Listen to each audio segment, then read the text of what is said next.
$15.50, the driver demanded in a heavy accent. Do you take credit? I responded politely. No cards, machine's broken. Giving a slight smile to the heavily browed eyes staring at me in the rearview mirror, I pulled out my wallet. As many times as I'd ridden in a New York City cab, I'd never gotten used to the attitude of the taxi drivers. It irked me every time. Still, it was either that or our family's personal driver who would shadow me around, reporting every move I made to my parents. All things considered, I much preferred independence. I handed the driver a 20 and opened the door.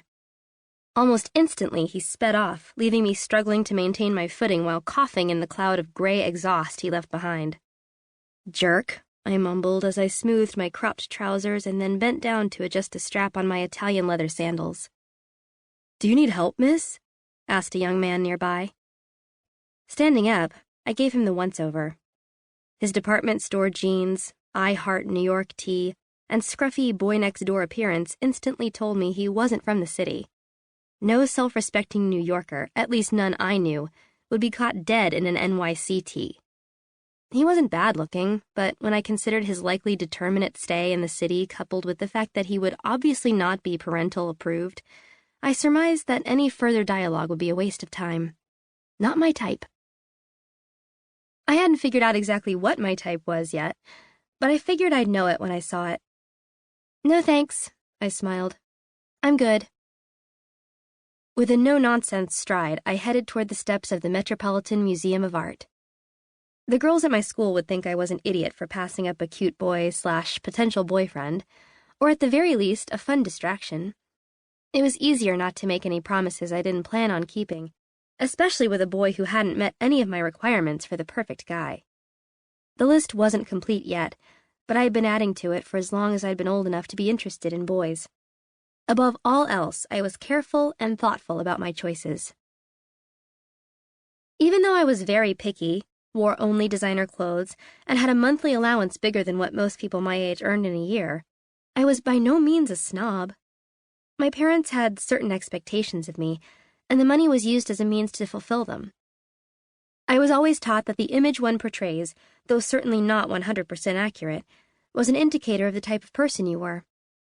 Despite my efforts to find evidence that this wasn't always the case, among the people I went to school and hung out with, it often was. My father, a successful international finance lawyer, always said, "Bankers trust the suit first and the man second," his version of dress for success. He and my mother, who spent most of her waking hours in her skyscraper office at one of the largest media companies in the city, dictating orders to her personal assistant, had drilled into me that image was everything. Mostly, I was left on my own as long as I did what they expected, which included attending various functions, portraying myself as a doting daughter, and getting straight A's at my all-girls private school. And, of course, not dating the wrong type of boy, which I accomplished by not dating at all. In turn, I was given a generous allowance and the freedom to explore New York.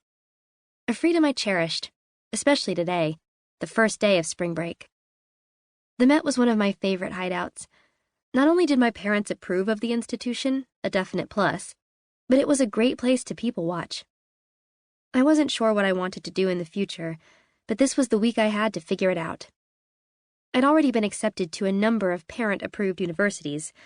Mother and father, they hated being called mom and dad, wanted me to major in something that would make them proud, like medicine, business, or politics, but none of those really interested me. What I really enjoyed was studying people. People of the past, like the ones I read about at the Met, or even just the people walking around in New York City.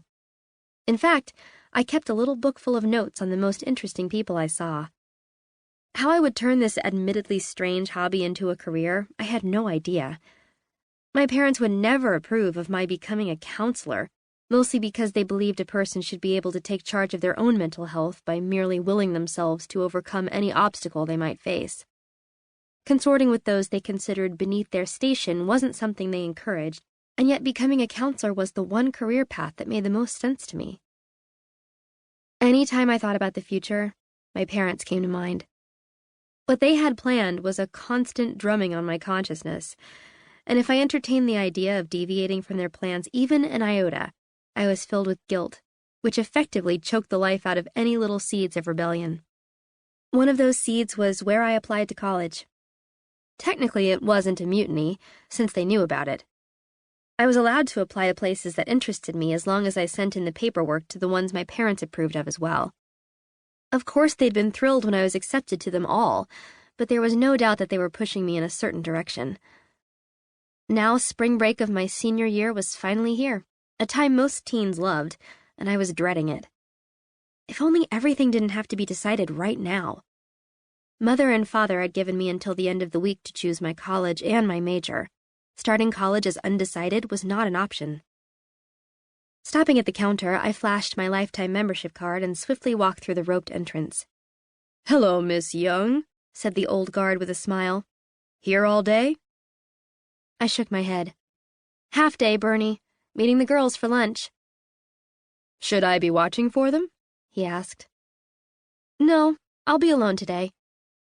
"Very good," he said, securing the rope behind me and returning to help with the line of tourists. There were definitely some perks to having parents who donated annually to the Met, and since I was an only child, I was lucky enough to receive the full benefit of their monetary donations, wisdom, and experience. They were loving, too, if love looks like a stiff upper lip of pride and approval. But I was often lonely, and at times felt trapped.